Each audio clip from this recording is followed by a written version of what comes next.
Hey guys, welcome back to my channel.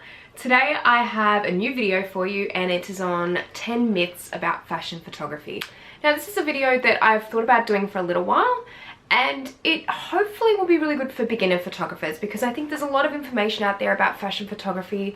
A lot of it's true, but a lot of it is misconceptions, and unfortunately the information is just so overwhelming at times that it's hard to know what's true and what's not. And basically it's just something that I wanted to clear up a few points. If there's anything that you guys think that is a fashion photography myth, then feel free to put it in the comments section below. I think it's just going to help any beginner photographers out there. So anyway, let's get into it. So the first fashion photography myth that I'm going to talk about is the fact that you get paid for magazine editorials. This is unfortunately not always the case. In fact, most of the time it's not the case. Usually people will get paid for magazine editorials if they're doing stuff like Vogue and big magazines. A lot of magazines these days will not pay for a magazine editorial. They are more creative shoots and you do have a bit more creative direction over them. And a lot of the time these are meant as tear sheets for photographers and just really good exposure. A lot of the time you will not get paid for them, which is unfortunate, but unfortunately that's just the way of the industry at the moment and the way things are going. That's not to say that you will never get paid for an editorial. That does happen. It's just very selective with certain companies that will pay for it and a lot of others that won't. The second myth I'll talk about is that fashion test shoots can allow you to do whatever you want. Generally this can be true. However, if you are working with a model on a test shoot from an agency, and you are doing an agency test shoot, generally you can't do anything that you want. And this will come down to agencies wanting more natural shots of their models and more raw shots. And this is something that I've dealt with quite recently in going to a couple of agency meetings and dealing with agencies directly. They want very raw images and something that's going to be very natural of their models. Because you are working with agencies, they sort of have to have input in what they want as well. I wish this wasn't the case all of the time, and a lot of the time you just want the freedom to do whatever you want on a photo shoot and to have your own mood board. This doesn't always happen. I've recently had references sent through to me from agencies, so that's for their test shoots on their models. So unfortunately, yeah, it's just not always what the photographer wants, and unfortunately they will sometimes look at a mood board and just say straight out no. It might be a bit too out there for them. They want something a lot more natural, and once again, unfortunately, just one of the things that happens in this industry. That's not to say that all agencies do that. I think there's quite a few that I've worked with before that do allow you to have quite a bit of creative freedom, but some of them will definitely prefer you to stick to certain guidelines of how they'd like you to photograph their models. Number 3 is something that I've struggled with quite a bit through my time as being a photographer, and it's a reason or an excuse that I've used for not doing a lot of photo shoots in the past. And this myth is that you need a whole creative team to do a fashion shoot. This is entirely not true. And I've quite recently just come to the acceptance of you don't need a full creative team when you're doing a fashion shoot. This can take a while to organize with creative teams, and lately I've been doing a lot of last minute photo shoots and just trying to get a lot of content and trying to improve my work and really keep shooting. And to do that, I think sometimes you just need to forgo the creative team. Even if it's just something very natural, something very raw with a model, even from an agency, you don't necessarily need a makeup artist. If you even chat to some agencies about it, they're happy sometimes to not have a makeup artist on board or a hairstylist or a stylist. Stylists can be quite hard to find as well. And a lot of the time models are just going to self-style, and agencies are very used to this. Agencies are very used to asking their models to bring clothing along to shoots, and a lot of the time models will just self-style and you'll have about 3 or 4 outfits on a test shoot. And that's generally how a lot of my shoots have been styled recently. It's just been asking the models to bring some things along, a variety of clothing. You know it's going to fit them because it's their own clothing, and it's just easier. It's easier to do shoots when it's like that. And it's easier sometimes to not have to organize a whole team to sort of get work going and to keep yourself shooting. And that's something that I'd recommend to do. Don't always wait for a whole creative team to get on board. If you think you can do it by yourself, or you think you can do it with minimal people on board, then go for it. Number 4 is that professional photographers don't do TFP. This is a really big myth because I've heard a lot of people say to me, that as you get bigger in the industry or as you become a better photographer, you won't need to do TFP anymore. And I happen to think that this is actually really not true, and I know it's not true because I know so many photographers that are already quite big names in the industry that will still do test shoots and TFP to this day.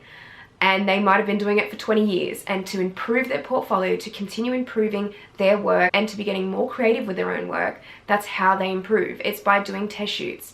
And a lot of people will call it free work, but generally I think there's a big difference, and I have spoken about this before, between free work and test shoots in improving your portfolio. And it's really good to do test shoots and TFB. It's good to get the creative juices flowing, because sometimes when you're doing paid shoots or you're doing commissioned shoots, it's not what you want to do. It's not your idea, it's not your concept. So sometimes it's really good to keep doing test shoots, keep shooting and coming up with creative ideas, because I don't know, it makes your job more exciting in the end, and it's still giving you that creative outlet. So I think it's something that most fashion photographers would do, and I would encourage people to continue doing TFP. That's not to say that you should be doing about 5 a week or anything, but you know, I think it's something that's always good to keep up with as you develop as a photographer. Number 5 is that it's all about the retouching. I used to think that this was true, and I used to think that it was all about the retouching and that I had to learn every skill about retouching. And to be honest, some fashion photographers don't even retouch their own work. They will use a retoucher. They will pay a retoucher to retouch their own images, which is completely fine, and it's very much an industry standard. Personally, I love retouching my own images at this stage, and it's not too much work for me that I feel like I can't handle it yet. So retouching for me has always been a bit more of a creative outlet as well. But I think generally with fashion photography these days, it's good to rein in the editing sometimes. And particularly with skin editing, I think it's not a great idea to over edit skin, and that's something that I get caught doing quite a bit, and I catch myself doing it a lot, especially after I've been sitting at the computer for about 3 hours straight, and then I look back on it a couple of hours later and I'm like, what is that? So yeah, that's one thing in particular, skin editing. It's not a huge thing to really over edit skin in fashion photography. I think a lot of what is important is captured in camera, and I think that's a really important thing to remember, is the lighting, and capturing things in camera is always going to be better to have all of that done beforehand than to get it into Photoshop and start editing every single little bit of the photo. It generally looks more natural and it just looks more professional a lot of the time. Less is definitely more when it comes to retouching with fashion photography, so that's definitely an important thing to keep in mind. Number 6 is that you need an expensive and a large photography kit. I've spoken about this many times before. I don't believe you need a huge kit for fashion photography. I really don't. I don't think you need a really expensive camera. Definitely having a good camera helps, of course it does, but especially for beginner photographers, I don't think it's important to have a very expensive camera. And to be honest, even after 10 years, as far as a large kit goes, I don't have one.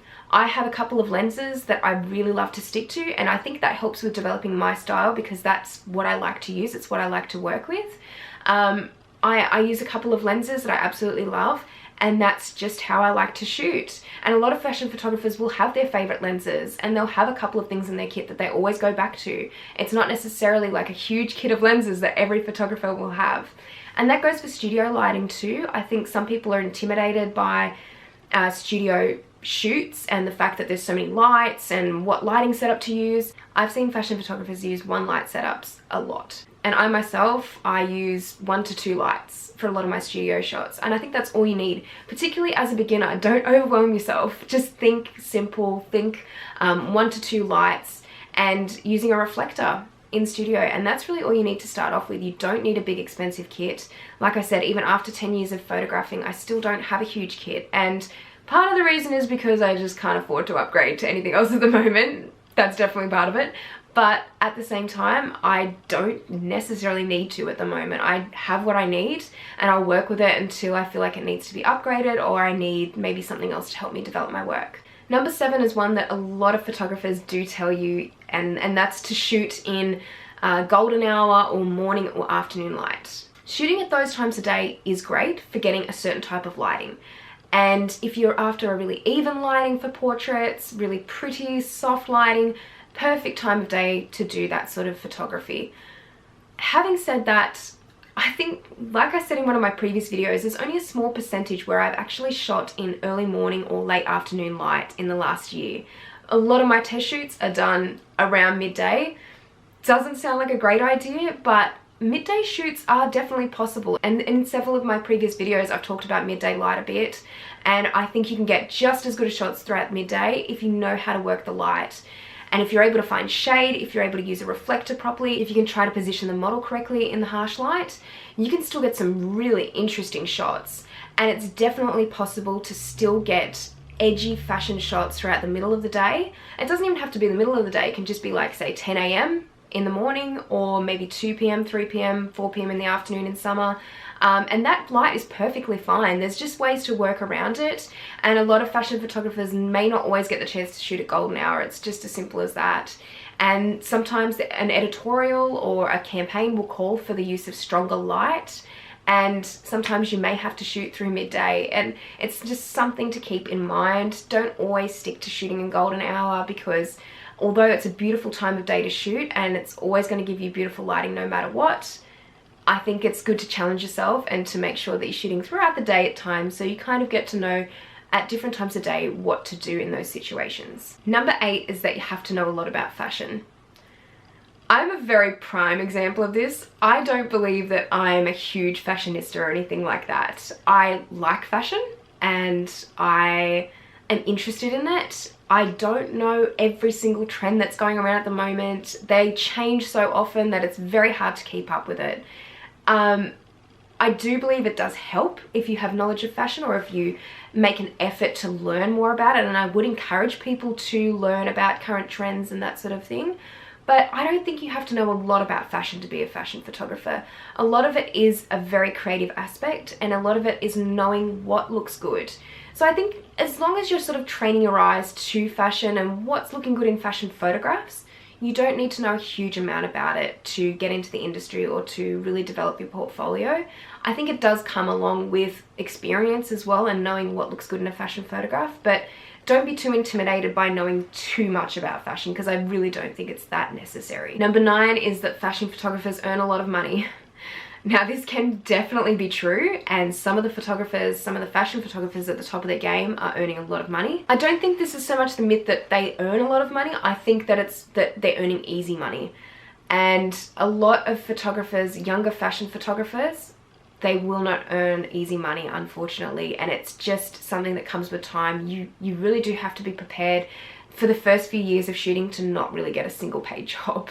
That's not to say that you won't get a paid job, but it's definitely something that needs to be built over quite a few years and quite a bit of time. You just have to be prepared to do that, and to know that it's going to take time to earn money from fashion photography. It's not one of the easiest genres. You know, you've got weddings and couples, families, that sort of thing, which is definitely easier to earn money from. If you market yourself well, you can earn a lot of income from those specific genres. But fashion photography is a little bit harder, because you do have to find the clients. You have to go out there and find them, and you have to have the portfolio to show for it first. So it's a lot of the time, the first few years of becoming a fashion photographer, it is all about developing a portfolio and making as many contacts as you can. And the 10th myth is that fashion photographers only work with tall models. I don't think this is true anymore. Maybe it was true once upon a time. It was a standard, and it has been for a long time. But now I'm definitely seeing a change in the fashion industry. A lot of the models that are being signed to agencies, some have only been maybe a little bit taller than me, and I'm 5'5", nearly in height. So that's not very tall, it's pretty average. So I think things are definitely changing, and if you definitely know how to work your angles with photography, you can make models appear taller in photographs, and it's definitely doable. It's not necessarily true that every model you're going to work with is going to be 6 foot tall anymore. It's just the standards are definitely changing throughout agencies, and it's really good to see. And don't discount a model just because she might be 5'6" or 5'7" and a little bit short of what the standard usually would be, because especially for beauty shoots and that sort of thing as well, it's not going to matter. If you think that they'd be great for a shoot, then just go for it. that is the video, guys. So I hope you really enjoyed it, and I hope that the points were a little bit enlightening to you. If you know of any myths that need to be proven wrong, feel free to put them in the comment section below, because I'm very interested to know if there's any other myths out there that are particularly wrong. That'd be good to know, and I'm sure a lot of other beginner photographers would love to see that as well. If you like this video, please give it a thumbs up. If you haven't subscribed to my channel already, please subscribe, and let me know in the comment section as well what you'd like to see on my channel, and I'm going to be filming a lot more videos very soon before the end of the year, hopefully. Thank you guys for watching, and I'll see you next time. Bye!